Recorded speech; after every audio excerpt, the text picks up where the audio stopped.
Hey Manna Students, my name is Samuel Fletcher and I am the co-director of Manna Students, and I'm really excited to bring you a new series entitled Goals.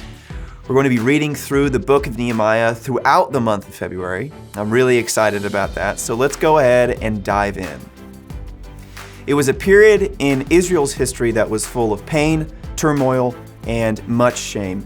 The Hebrews, once under the rule of the Babylonian Empire, are now being ruled by the Persian Empire. When the Babylonians attacked Jerusalem 100 plus years before the Persian Empire ruled, they destroyed the city of Jerusalem, including the temple Solomon built to the Lord and the wall that protected Jerusalem from invaders.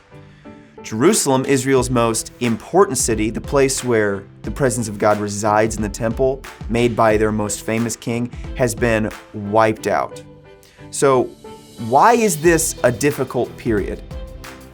Because the nation is enslaved away from their home, and their city, has been completely destroyed, open to any attack by any enemy. It's humiliating on a personal level, but also on a national level. These people, these Hebrews, who were at one time a very well-respected group, known throughout the world for their wealth, their temple, their God, their king, are now the lowest of the low. Their land has been taken from them, their temple raided, their walls broken, and their national identity tarnished. We pick up in the part of the story when some of the Hebrews are headed back to their home, Jerusalem. So basically, the exile is over, and the Jews are returning back to their homeland. But it's not as simple as that. And here's where we meet a guy named Nehemiah.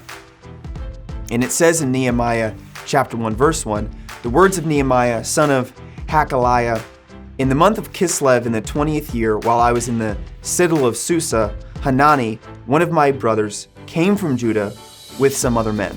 And I questioned them about the Jewish remnant that had survived the exile, and also about Jerusalem, the city.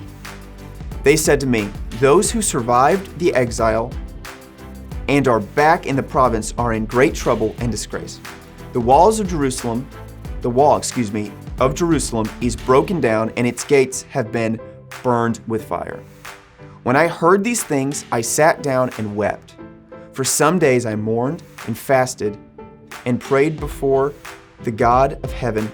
Then I said, Lord, the God of heaven, the great and awesome God who keeps his covenant of love with those who love him and keep his commandments, let your ear be attentive and your eyes open to hear the prayer your servant is praying before you day and night for your servants, the people of Israel. I confess the sins we Israelites, including myself and my father's family, have committed against you.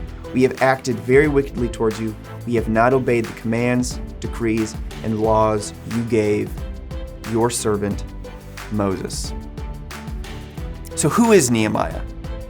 Nehemiah is the cupbearer to the king of the Persian Empire, Artaxerxes. Go ahead and say Artaxerxes. Yes, Artaxerxes. This is a position of extreme importance and danger because the cupbearer is the taste tester of all the food the king will eat, so that the king can be sure his food is not poisoned. He's really the only person in the kingdom King Artaxerxes can truly trust, because Nehemiah puts his life on the line daily for the king. Needless to say, Nehemiah doesn't build walls for his job. So it says in chapter 2, verse 1, in the month of Nisan, so there's been some time in between chapter 1 and chapter 2, in the 20th year of Artaxerxes, when wine was brought for him, I took the wine and gave it to the king. I had not been sad in his presence before, so the king asked me, why does your face look so sad when you are not ill? This can be nothing but sadness of heart. I was very much afraid, but I said to the king, may the king live forever. Why should my face not look sad when the city where my ancestors are buried lies in ruins, and its gates have been destroyed by fire? The king said to me, what is it you want? Then I prayed to the God of heaven, and I answered the king, if it pleases the king, And if your servant has found favor in his sight, let him send me to the city in Judah where my ancestors are buried, so that I can rebuild it." So what's happened here? Nehemiah goes from being a cupbearer to the king to being sent by the king back to Jerusalem to oversee the rebuilding project of the wall of Jerusalem. Nehemiah stumbled upon his destiny, the thing he would be remembered for, and it started with a problem. The city of Jerusalem was vulnerable to an attack that could lead to another exile. The Jews did not want that to happen. This meant further humiliation and pain. Without a wall, the city could not withstand an attack. And we read that in Nehemiah, we learn that in Nehemiah chapter 1, verse 3. So Nehemiah's reaction is the same that any other human would have. "Oh no, this is a problem. When I heard these things, I sat down and wept," it says in Nehemiah chapter 1, verse 4. We've all had reactions like this. We know we should trust God in all things, but when an obstacle like Nehemiah's obstructs our path, we tend to focus on the problem. But Nehemiah used the great difficulty to create a goal. Nehemiah was going to rebuild that wall. This was his goal. He used a big difficulty to create a big goal. And we realize this, we read this in Nehemiah chapter 2, verse 5. Goals are all about getting you to look up to what is possible. And problems can either create a goal or destroy a goal. For Nehemiah, he met his destiny by first encountering a massive problem. And from that came a solution. I'm going to rebuild that wall. Do you think Nehemiah woke up that day thinking he was capable of rebuilding Jerusalem's walls? You know, a cupbearer is not the same as a wall builder. There's not as much architecture that goes into it. You kind of just have to take a spoon, dip it into the soup, take a sip of the soup, and if you fall down and die, your job's done. It's poisoned, and the king's not going to die, you die. If it's not poisoned, you'll live, and he can eat his bowl of soup.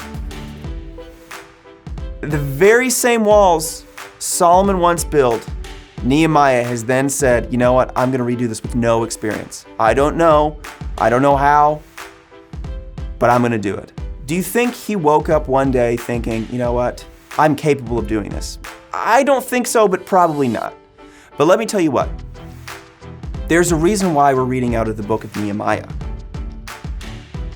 God used that problem to show Nehemiah what he was capable of. Manna Students, thank you so much for listening. We're going to continue this discussion in our small groups with our small group questions. If you're watching online, you can find the discussion questions below for personal reflection. We'll see you back here for week 2. Peace out. Love you guys.